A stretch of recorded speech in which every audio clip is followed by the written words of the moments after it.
Okay, we're on Keilim, Perek Yud Tet, Mishnah Dalet, fourth Mishnah, in the 19th chapter of Masechet Keilim. So let's just go back to the last Mishnah in order to remember the machloket between Rabbi Meir and Rabbi Yossi. So we learned about this idea of the Mizran. The Mizran is not, in modern Hebrew, Mizran is a mattress, but it's not. Remember, it's that strap that they wrapped around the bed. They wrapped the strap around the bed in order to tighten it. And we learned that the Mizran that Yotzei min Amita, according to Rabbi Meir, any amount that even if it was more than 10 Tefachim, it's all part of the bed. And Rabbi Yossi said, no, only up to 10 Tefachim. So we'll leave that, and then we'll come back to that machloket, that argument, that dispute in a minute. It says the Mishnah, Nisa hazav al hamita v'al mizran. So now the zav, Nisa means, okay, he's like lifted on it, or he's leaning on it. Okay, so the Mizran, so he's leaning on either the Mizran or the bed connected to the Mizran. So the Mizran is part of the bed. So now what you have is the bed becomes Tumat Zav, which is an Av Hatuma. And that is Mitamei Shnayim Uposel Echad. Di Rabbi Meir. Okay, so Rabbi Meir says, no matter how much of the Mizran it is, okay, the Zav leaned on the bed or the Mizran, no matter where, then it's Mitamei Shnayim Uposel Echad. So I made you a little bit of a chart. What is mitamei shnayim uposel echad? So if you have this bed that the zav leaned on or lay on or sat on or whatever, okay, it's tamei avatuma. If that bed is touched by a person or kelim, then he's mitamei, and that's a rishon l'tuma. That person is a rishon. If I sit on the bed that the zav sat on, I become a rishon. If then I touch ochel, that ochel becomes tamei. What's called the sheni l'tuma. That's tamei shnayim. Now, if that sheni the tuma food touches truma, then it's really called shlishi the tuma, but it's called posel. That's what it means. Betamei shnayim uposel echad. The bed is an av, which makes a rishon, which makes a sheni, which is pasels, which posel, which disqualifies the truma. That's betamei shnayim uposel echad. Let's go back to our Mishnah. So therefore, no matter where on the Mizran, no matter how far up, you could be 20 tefachim over, it's still tuma avatuma. Div Rabbi Meir. Rabbi Yossi says, no. Nisa hazav ala mitav ala mizran.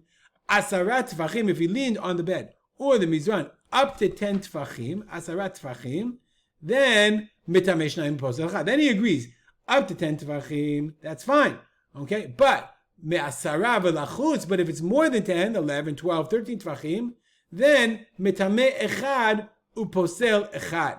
That part of the strap that's 11, 12, that's beyond 10 tefachim, it's not avatuma, it's a rishon l'tuma. And since it's a rishon l'tuma, therefore it's this, and it's matamei echad, uposel echad, it creates a sheni, which creates a shlishi. Why? Because at 11, remember, if I'm at 11 tvachim, the 11 touches the part that's at 9, right? Touches the 9. The 9 is avatuma, this is a rishon l'tuma, etc.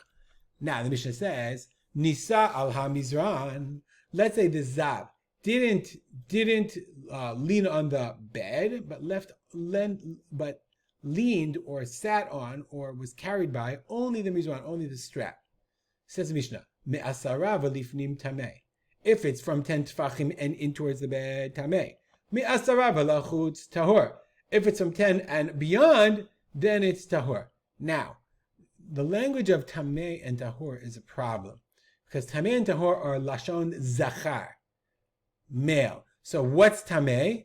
The mizran. And asara v'lachutz tahor, the mizran is tahor. But how could it be? Because you're having a zav leaning on the mizran. So the Bartanura says, that's not the girsa. The girsa is nisa al mizran ve'asara lifnim tmei'ah.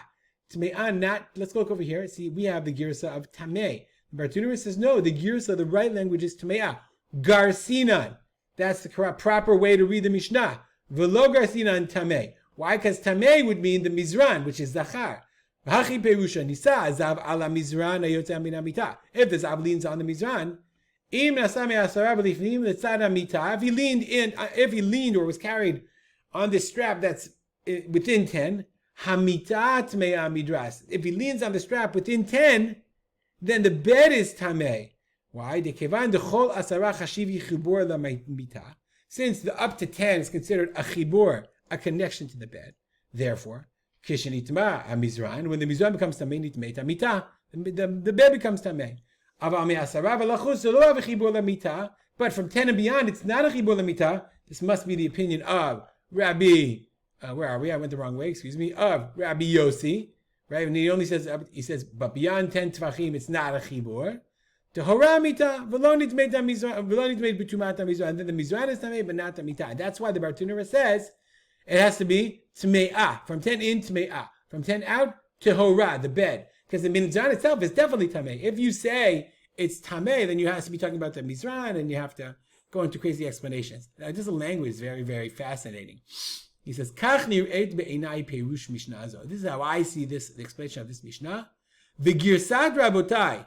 And the language, the girsa, when you say girsa, meaning the version, the text witness of my rabbis, the guys say tamei v'tahora, they have it in lashon zachar, uperushan lo nitkabeli. I don't accept their explanation. V'chein divrei Rambam shekatav beperush mishnah zo, lo nichnasu ba'aznai klal. What the Rambam writes, I don't get it. It didn't enter my ears at all. V'didakti achar kach v'chiburo b'ilchot Keilim, and I checked what he wrote in Ilchot Keilim. Near Eli, Shesham Chazarba or Perush Mishnah Kamoshin Pirashe. He says, listen, the Rambam Perush Mishnah, it seems to say Tameh. But when you look at Yad HaChazakah, it sounds like he agrees with my Girsa that he changed his mind later on. Fascinating language of the Bartenura. He says, I'm not giving in. It's Tame'ah because otherwise it doesn't make any sense. I don't accept anybody else. And that's what it's going to be. There's another example. It's fascinating. The Girsaot, the differences in language, especially when it comes to a Mishnah, is Zachar Nekeva, Tameh, Tame'ah, Tahorah, have so much significance in understanding the Mishnah. We'll stop here, dedicate our learning to the memory of my father, Rav Simcha ben Yitzchak Kalman. Make it a great day.